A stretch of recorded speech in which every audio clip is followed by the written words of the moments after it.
Moving on now, the Syrian Army continues to gain more ground in its fight against foreign-backed militants in two key areas.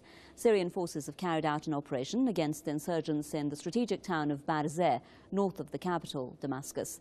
They also recaptured most of the areas around the international airport of the northern city of Aleppo. A military source says the facility will soon become operational after a one-year closure over fierce fighting there. The army advances follow the liberation of the town of Al-Sufeira, southeast of Aleppo, which was recaptured days ago.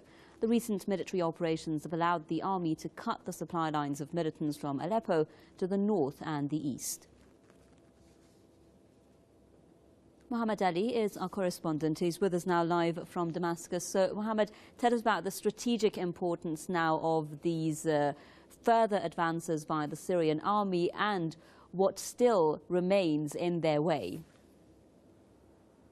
Yes, Huma, as you have just said in the news, the Syrian army and armed forces have carried out a large and wide military operation today, attacking the hideouts of foreign-backed insurgents in Barzeh area. This is a strategic area that lies and occupies the northern part of Damascus, the northern entrance of the city of Damascus, and this is why it is a very sensitive and strategic area. The Syrian army launched its offensive, attacking the militants inside from three axes.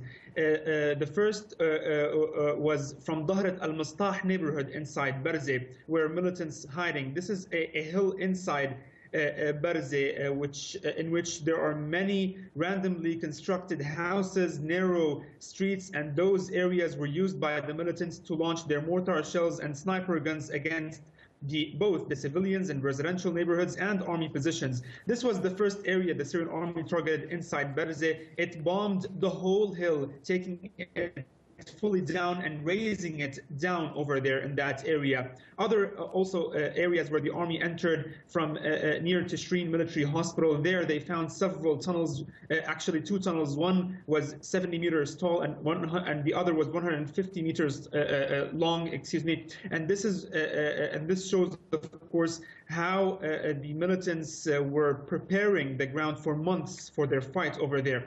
At the end, we can say, Huma, that most of the area is under the control of the army. There are still clashes happening. Press TV team was filming the operation over there today, accompanying the army.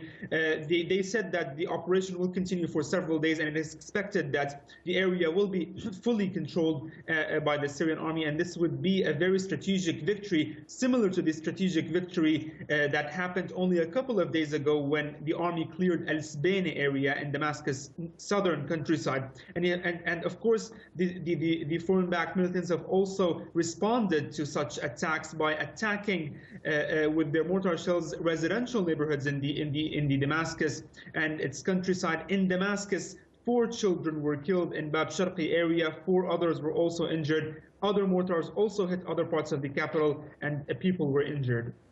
Thank you very much, Mohammed Ali, a correspondent in Damascus there.